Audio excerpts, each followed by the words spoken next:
Welcome to the world of Tamil arts. சோலி முடிச்சு நம்ம சேனலில் வந்து அந்த சிவன் மலை சித்தால பக்கம் போட்டிருக்கோம். அது வந்து ரொம்ப டஃப்பாக இருந்துச்சு. வீடியோ பண்ணணும்னு நினச்சேன், எனக்கு டிலே ஆகிட்டே இருந்துச்சு. ஒரு நாள் சான்ஸ் கிடச்சிச்சு, நான் கிளம்பிட்டேன். நான் போன பாதை வந்து டஃப்பான பாதை. அதாவது அந்த மலைக்கு வந்து 3 பாதை இருக்கான்.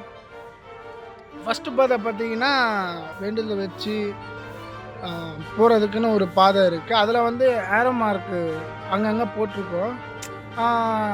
படிக்கட்டும் இருக்கும், அங்கங்கே படிக்கட்டும் இருக்கும் சின்ன சின்னதாக.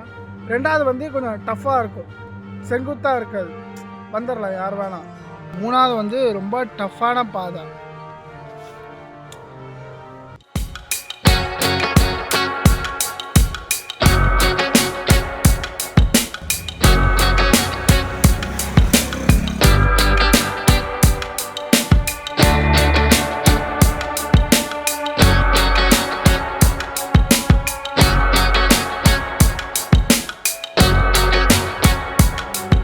எனக்கு ஆக்சுவலாக தெரியாது, அதனால் நான் வந்து இந்த 3வது பாதையில் ஏறி நான் பாட்டுக்கு போயிட்டு பார்த்தா சுற்றி யாருமே இல்லை.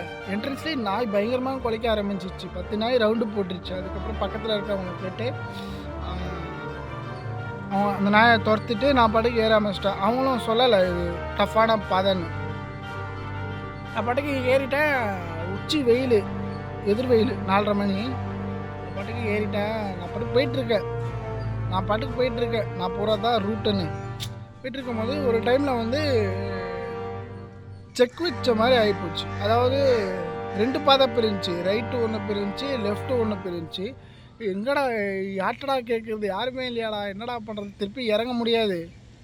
அதனால் எப்படியாச்சும் ஏறிடலாம் அப்படின்னு சொல்லி ரைட்டு நான் சூஸ் பண்ணிட்டு ரைட்டு எடுத்துட்டேன்.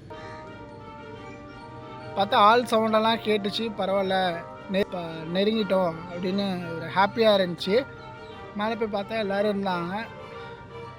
அப்புறம் அங்கே இருக்க ஒரு அண்ணா வந்து சொன்னாங்க, ஏன்ப்பா இந்த பாதையில் வரீங்க, இது ரொம்ப செங்குத்தான பாதை, அது சேஃப் கிடையாது, பாம்புங்கள்லாம் நிறைய அலையும், பாம்பு தேலெல்லாம் நிறைய அலையும், அது புதுசாக வரவங்கலாம் வர முடியாது, நீங்கள் எப்படி வந்தீங்க?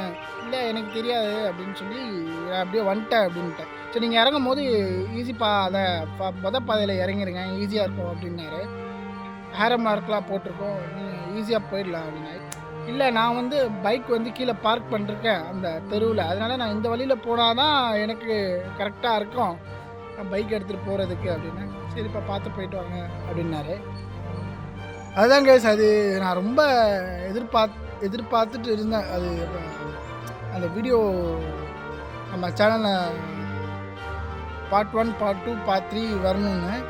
பட் ஆனால் நான் வந்து ஏறுறது அப்புறம் டஃப்பாக இருந்துச்சு. அதனால் இப்போ பார்ட் 1 அப்புறம் மேலே எக்ஸ்ப்ளோர் பண்ணுறது, பார்ட் 2 கீழே இறங்கி வர்றது கூட நம்ம வீடியோ எடுத்து போடலாம். ஏன்னா டஃப்பாக இருக்குது, எப்படி இறங்கணும்னு தெரியாதவங்களுக்குலாம் காமிக்கலாம் அப்படின்னு சொல்லி பார்ட் 3 ரிலீஸ் பண்ணலான்னு நான் ஐடியா பண்ணேன். பட் ஆனால்